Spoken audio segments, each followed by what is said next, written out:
خواجہ غریب نواز جب نئے نئے آئے نا اجمیر شریف میں تو خیمہ لگایا ہوا تھا خواجہ غریب نواز نے.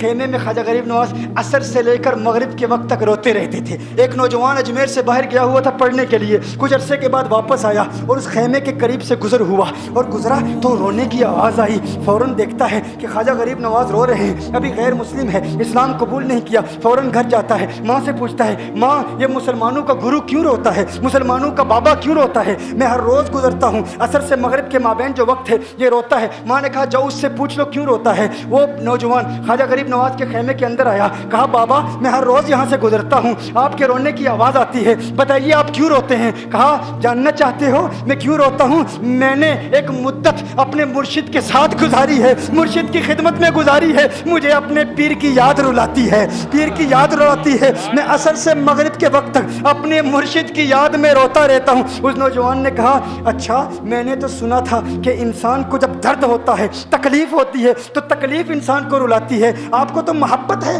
یہ محبت میں بھی انسان کو رونا آتا ہے؟ کہا ہاں ہاں ہے نوجوان, انسان محبت میں بھی روتا ہے. کہا تو پھر مجھے بھی رونا ہے, میں بھی رونا چاہتا ہوں, مجھے بھی رونا سکھا دیجئے. کہا تو رونا چاہتا ہے؟ رونا چاہتا ہوں. کہا ٹھیک ہے, دو شرطیں ہیں, مسلمان ہو جا اور میرا مرید ہو جا.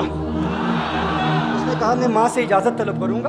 ماں کے پاس گیا اجازت لینے کے لیے. ماں نے کہا تو ضدی ہے, جب تو ارادہ کر لیتا ہے, جو ارادہ کرتا ہے تو پورا کرتا ہے, جا جو کرنا چاہتا ہے کر لے. خواجہ غریب نواز کے بارگاہ میں حاضر ہوا, عرض کرتا ہے بابا میں پھر مسلمان ہونا چاہتا ہوں, مجھے مرید کر لیجئے. خواجہ غریب نواز نے مرید کر لیا, خواجہ غریب نواز کا مرید ہو گیا. اب خواجہ غریب نواز نے کہا اب وقت سارا میرے ساتھ گزرے گا, ناشتے کے وقت خواجہ غریب نواز کے ساتھ, سحری کے وقت خواجہ غریب نواز کے ساتھ, سحر کے وقت خواجہ غریب نواز کے ساتھ, پورا دن اسے خواجہ غریب نواز کے قرب کی کچھ ایسی عادت ہو گئی, خواجہ غریب نواز کا دیوانہ ہو گیا, ان کا عاشق ہو گیا. کچھ عرصہ گزرا, خواجہ غریب نواز نے فرمایا اب تیرے لیے 3 دن کی چھٹیاں ہیں, 3 دن کے لیے چھٹیاں ہیں, 3 دن کے لیے چلا جا.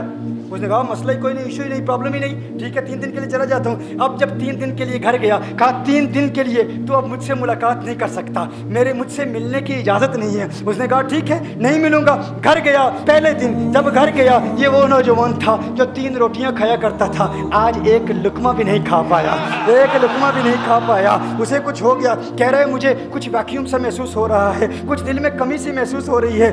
یوں وقت گزرتا گیا, رات کا وقت آیا, آنکھ نہ لگی, سو نہ پایا, مکان کی چھت پر چلا گیا. ماں نے دیکھا بیٹا چھت پر کیوں چلا گیا؟ ماں چھت پر جاتی ہے, بیٹے کیا ہوا؟ کہا پتہ نہیں ماں میں تو فوراً سو جاتا تھا, آج نیند بھی نہیں آ رہی, آج کھانا بھی نہیں کھا پاتا. ماں تو چلی جا. ماں چلی جاتی ہے. یوں جب سحری کا وقت ہوتا ہے اس کی آنکھوں سے اشکوں کی برسات جاری ہوتی ہے, اس کی آنکھوں سے اشکوں کی برسات جاری ہوتی ہے. وہ رو رہا ہے, اس پر رکت تاری ہے. ماں آتی ہے, بیٹے کیا ہوا؟ کہا ماں مجھے پیار ہو گیا ہے, ماں مجھے محبت ہو گئی ہے, ماں مجھے عشق ہو گیا ہے. جا غریب نواز کے پاس, کہا مجھے بلا لو, اب یہ جدائی برداشت نہیں ہوتی, اب مرشد کی جدائی برداشت نہیں ہوتی. ماں فوراً خواجہ غریب نواز کی بارگاہ میں حاضر ہوتی ہے. کہا میں نہیں جانتی ہے مسلمانوں کے بابا تو نے میرے بیٹے کو کیا دے دیا, تمہارا تعلق نہیں سمجھ پاتی, تمہارا رشتہ نہیں سمجھ پاتی, لیکن وہ تو رو رہا ہے, کہتا ہے واپس بلا لو. خواجہ غریب نواز نے کہا نہیں ابھی وقت نہیں ہے, میں اپنی زبان میں کہتا ہوں. گویا کہ خواجہ غریب نواز نے کہا ہوگا